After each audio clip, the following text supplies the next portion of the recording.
Welcome to my dinking masterclass. Now, I'm going to take you from the basics. We're going to go through slice dinks, forehand and backhand slice, how easy it is to get it and why you should be doing a slice dink as well. We're going to look at a dink lob, when, where, and how to do it, how to disguise it. I'm also going to teach you one of the things that very few people know, which is why you can be hitting your dinks into the net and it's got nothing to do with your technique. We're going to do that later on in this course, but first and foremost, we're going to go through the basics. I'm going to keep it quick for you. This is all about going bang, bang, bang, bang for you so that we can get all of these things and go through quickly.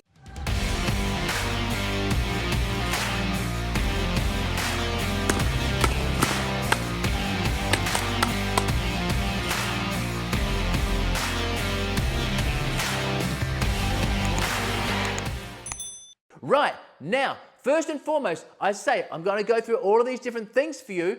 Maybe when you go out to practice next time, just do one or two of these things. It's too much to go through this whole video and then try to remember them all. So as I say, whatever level you are, whatever things you need to work on those one or two maximum at a time. Once you've got that grooved in, then you can work on the other things. All right, so the first thing we're going to do is one of the things you've probably never thought about which affects the consistency of your dinks. So first thing, basics of a flat dink. I know you know this more than likely, but just remember, no backswing, the grip, continental grip, holding it like a hammer. Again, if this is too fast for you, I've got other videos for you which I'll link for you. Hammer grip. Now, the grip pressure, it's a finesse shot. We're not using power, so it's the bird in the hand pressure. Bird in the hand, meaning you don't want to kill the bird, you don't want it to fly away. That's the pressure. Holding a bird rather than 3 out of 10. You think, oh yeah, holding a bird. That's the pressure. So, bird in the hand pressure, continental grip, and we are hinging from the shoulder. No movement from the elbow, no movement from the wrist. So think soft hand, firm wrist. As you do that, no backswing and follow through. One of the things that is going to affect the consistency of your dinks if you haven't thought about this. So as you do this, I want you to practice this until you can get 20 into the kitchen without hitting into the net and not hitting it outside of the kitchen. Now, as you do that, as you're working on that, what I want you to focus on is watching the ball. That's what I want you to focus. Just focus on that, right? Just watch the ball right the way through, because as you get into that habit, it's going to make you more consistent. Why?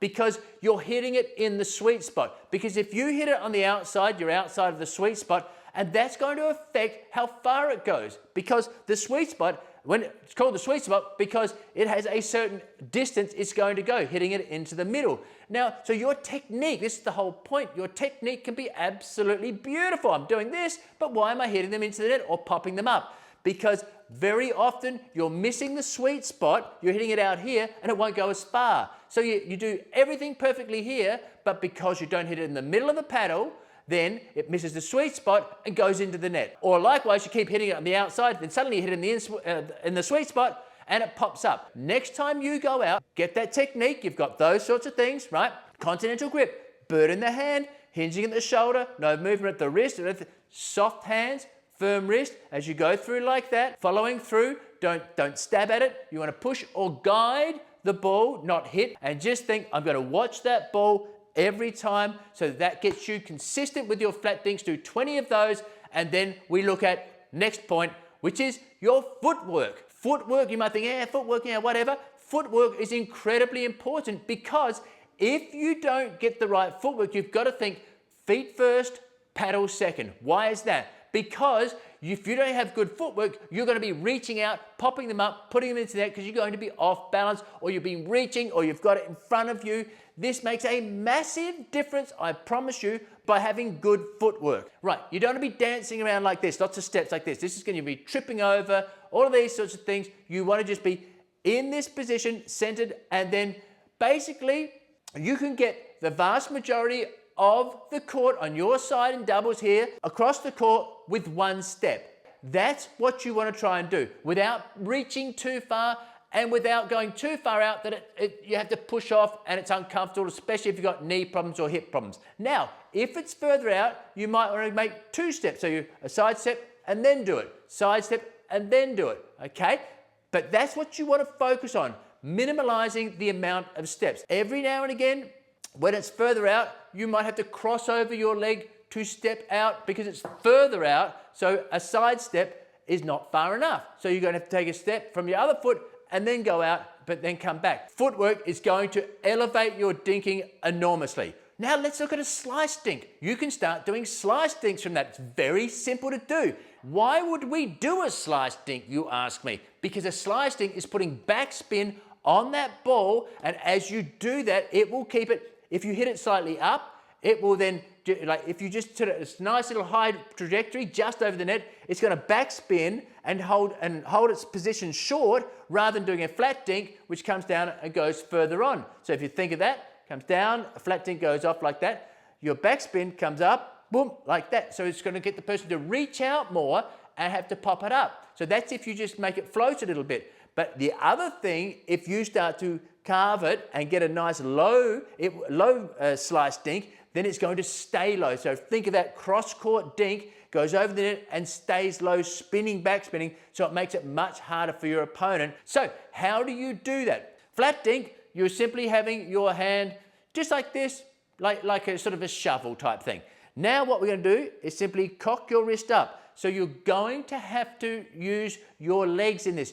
Get down more because this is the position. So if the ball's down low, now if the ball's down low, you just hit it as a flat dink, right? Just like you already know.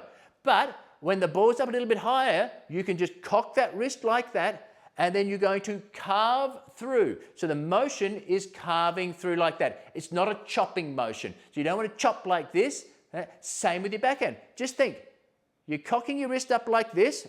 So we've got this angle here, and you're going to carve like that. And that will just automatically give you backspin. So you're going to work on using this carving motion. The difference is bringing this up, and you have to bend your knees if it's low.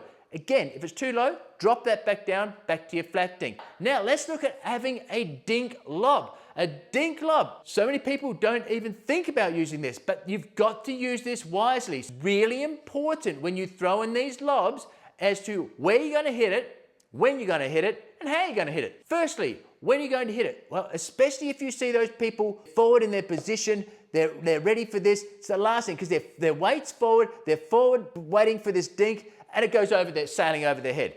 Where are you going to throw it? The easiest, best way to throw it is up onto the opposite side, because you've got a lot more, as opposed to the players in front of you up over their head. Now, once you get better at it, you can by all means do it. But of course, you've got more distance to do it across court into that opposite corner. So you can get it up and over. You've got a lot more distance, and it's a fantastic shot, as I say. Now, hitting this ball, you don't want to be stepping back and shoving them basically, now I'm going to do a lob. Right? So what you want to do is, as you go through, you're going to disguise it as if you were hitting a dink. You're not going to lift your head, you're not going to take your weight back like that. You are going to, as if you're hitting the next slice dink or the next flat dink, and keep your head down and pop, you're going to follow through and up and over it gets.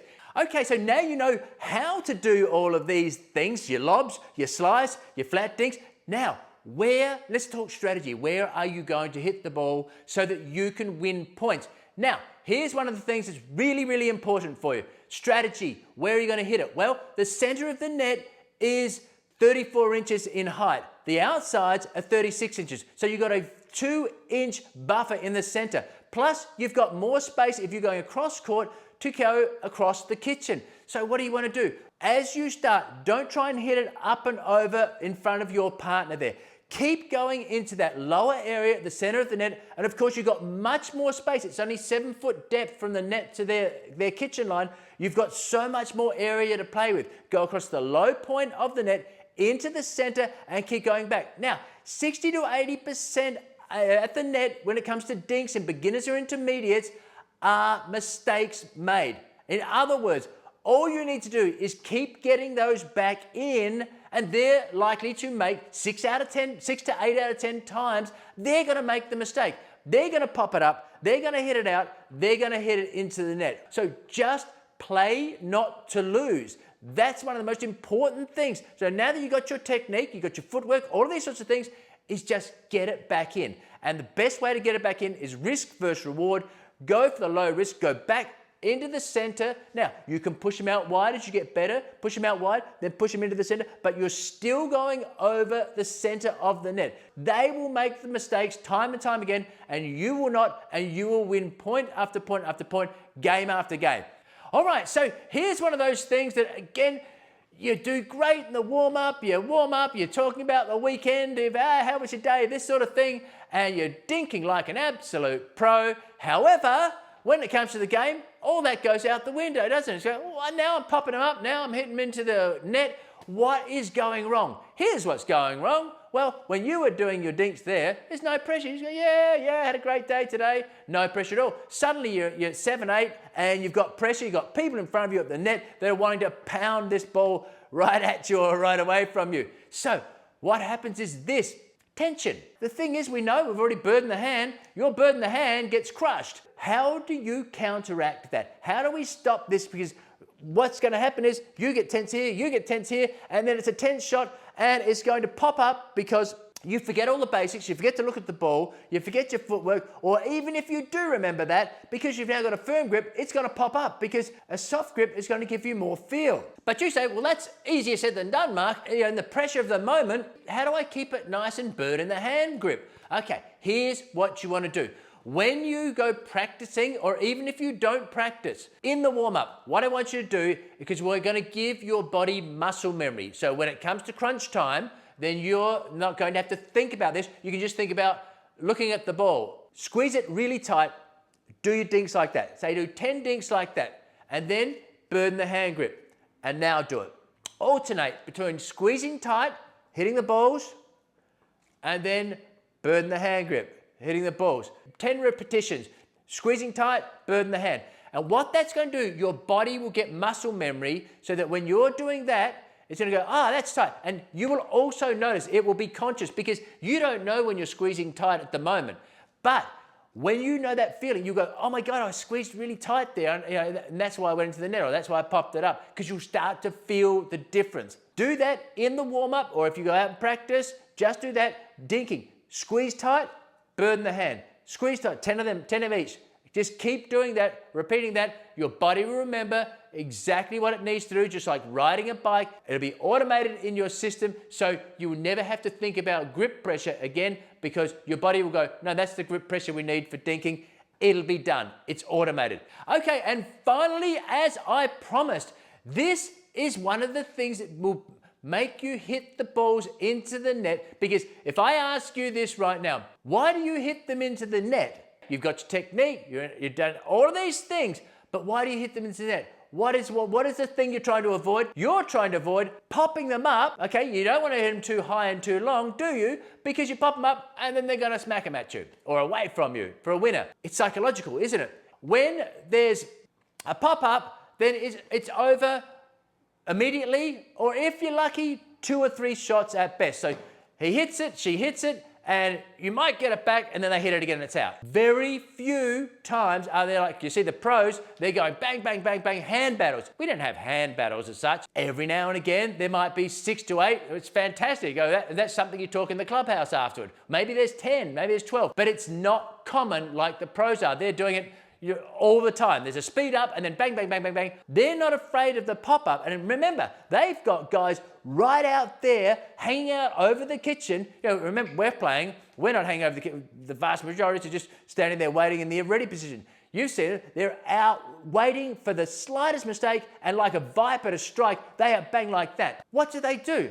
They practice hitting volleys backwards and forwards like this. This is what I want you to do, because the thing is, this is where it's become psychological. We're afraid of popping it up because we know the point's basically ended if they go slam like this. You will see a massive difference by practicing with your partner, so you and your doubles partner, every single game that you play from now on. After you dink, I want you to start doing, okay, we'll just do a few volleys together, right? And you just start off gently as you go along, just start bang, bang, bang, bang, and then speed them up a little bit, okay? Before you go back and start practicing your drives, these sorts of things. Dink, and then volleys to each other. It's going to speed you up. Why is this so important? Because then you're not going to be so afraid, because from that pop-up where normally the point's finished immediately as soon as they smash it away, you're going to start going, hey, I keep hitting these back, right? Because you're practicing the skill. Just like your dinks, just like your backhand and forehand, you need to practice this, because then, as I say, when that pop-up does occur, and it will occur, when they hit it at you, you'll hit them back, right? Not every time, but instead of it being 1 or 2, you'll hit them back, start like say 4 or 5 times. All right, so you increase your percentages, so it's not, the point is not over once a pop-up, because you'll get more and more confident, because your skills, your hand skills will be much faster, your hand-eye coordination, your reaction time, so you won't be scared of, oh, it comes and you shy away or that sort of thing. You'll be there, and you'll be ready to go, right? That is really, really important. So then you won't be dinking because you won't be so afraid, so you won't be so tense. So all of these techniques that I've taught you in this video, you're going to be calmer, because you know, even if I do pop it up, my partner and I, we've practiced this. We know how to hit them back. Every single game, I want you to start doing this. Dinks, then drill this for a minute or so, and then speed up and speed up. If you're by yourself, go to a wall. Do all of these things, as I said to you, do 1 or 2 each time you go out there, and you're gonna see your dinking, your volleys at the net, everything is going to be so much better. I absolutely guarantee you. Get out there and have some fun.